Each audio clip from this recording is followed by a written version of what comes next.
திருச்சி சூர்யாவுக்கும் காவல்துறைக்கும் என்ன தொடர்புன்னு நினைக்கிறீங்க? எதுக்காக சாட்டை துரைமுருகனை குறிவைத்து இது போன்ற வீடியோக்கள் பரப்படுது?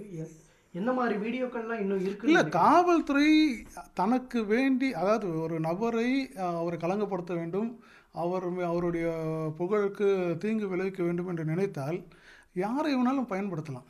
இப்போது அவர்களுக்கு கிடைத்திருக்கக்கூடிய நபர் திருச்சி சூர்யா. அவரை வச்சு தான் இப்போ அவருடைய எக்ஸ்தலத்தில் இந்த செய்திகளை வெளியிடுறாங்க. அதாவது ஒரு விஷயம் என்னென்னா, police standing order plus CrPC procedures, அதாவது விசாரணை நடைமுறை சட்டம் எல்லாமே தன் காவல்துறை அதிகாரி தனக்கு கிடைத்த தகவல்களை இப்படி வெளி நபர்களை வைத்து வெளியிடுவது மிக அப்பட்டமான சட்ட விதிமுறை. அந்த விதிமுறைகளில் தான் இப்போ நடந்துகிட்ருக்கு. ஏன்னா இன்றைய தினம் நீதியரசர் ஆனந்த் வெங்கடேஷ் அவர்கள் கூட திரு ஆம்ஸ்ட்ராங் கொலை வழக்கில் அந்த சிசிடிவி ஃபுட்டேஜுகள் அது எப்படி நீங்கள் தொலைக்காட்சியில் வெளியிட்டீங்க, ரொம்ப இன்வெஸ்டிகேஷனில் ரொம்ப முக்கியமான பீஸ் ஆஃப் எவிடன்ஸ் அது, அதை ஏன் நீங்கள் வெளியிட்டீங்க, இது மிகப்பெரிய தவறு என்று தன்னுடைய கருத்தை தெரிவிச்சிருக்காரு. அதே போல் தான், அதாவது இந்த வழக்கில் பார்த்தீங்கன்னா ரொம்ப விசித்திரமான ஒரு விஷயம் இருக்குது. ஏன்னா இது மேடை பேச்சு, அதாவது 8ஆம் தேதி விக்கிரவாண்டி இடைத்தேர்தலில் கடைசி நாள் பிரச்சாரத்தில் துரைமுருகன் அவர்கள் பேசிய மேடை பேச்சு SC/ST ஆக்ட் படி தவறு அப்படின்னு தான் வழக்கு பதிவு பண்ணியிருக்காங்க. ஆனால் அந்த வழக்குக்கு சம்பந்தம் இல்லாத அவருடைய 2 கைபேசிகளும் கைப்பற்றப்பட்டன.